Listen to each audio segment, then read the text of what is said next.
Up until the end of April last year, the butterflies reached the space between the northern border of North Carolina and Oklahoma, after their hibernation in Mexico during their migration to the north. It seems that the butterflies would like to return to the place where they lived as caterpillars. The females only lay a few eggs in Mexico. Most of them lay their eggs at the end of their migration to the south of the United States. The emerging first generation hatches around late April up until the beginning of June. The migrating butterflies reach North Dakota, Minnesota, and the area around the Great Lakes at the end of May, and also lay their eggs around those areas. The butterflies of this generation are to be found at areas from southern Texas and the Gulf Coast to the north of the Great Lakes. Only a few butterflies move from South Florida to north and go on to lay eggs in Central and North Florida, so consequently only a few from the first and last year's generation fly east of the Appalachian Mountains in the Northern Territories. The development is often slow due to the low temperatures, and it takes 40 to 50 days for the caterpillar to become a fully formed butterfly.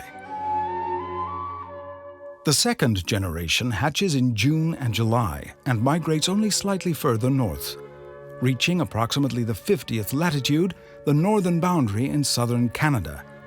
They migrate more towards the northeast and colonize the space between the St. Lawrence River and the Atlantic, and fly as far east as Newfoundland. The food plants in the southern U.S. dry up in the summertime. Consequently, the local butterflies migrate to the north, and so there are no more butterflies to be found south of the 33rd longitude.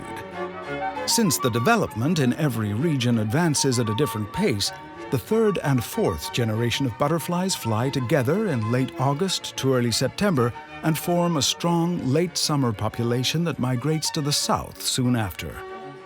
While previous generations are fertile only a few days after hatching, many of these animals remain infertile until after the diapause. Some females that are fertile lay eggs on their way to the south and sporadically make it possible for a fifth generation to emerge.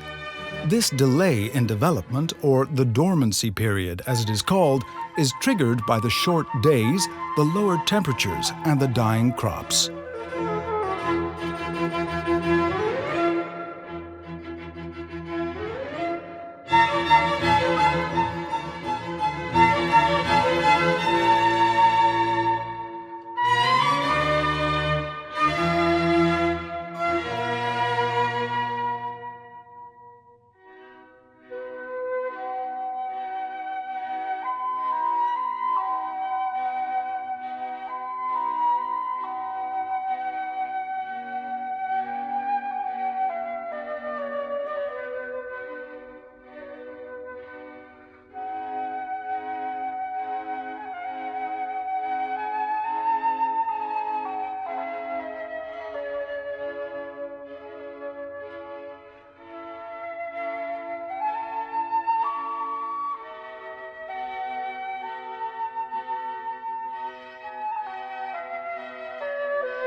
One might wonder how old this phenomenon of migration in the American monarch butterfly actually is.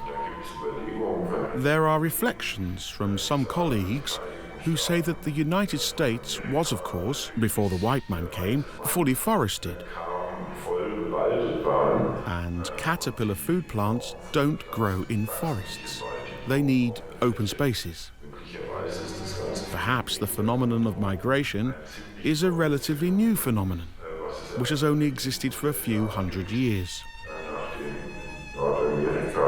After North America was cut down, the larval food plants could multiply and therefore could occur in larger areas. This was the foundation for the monarch butterfly, but they cannot survive the entire year there because of the frost.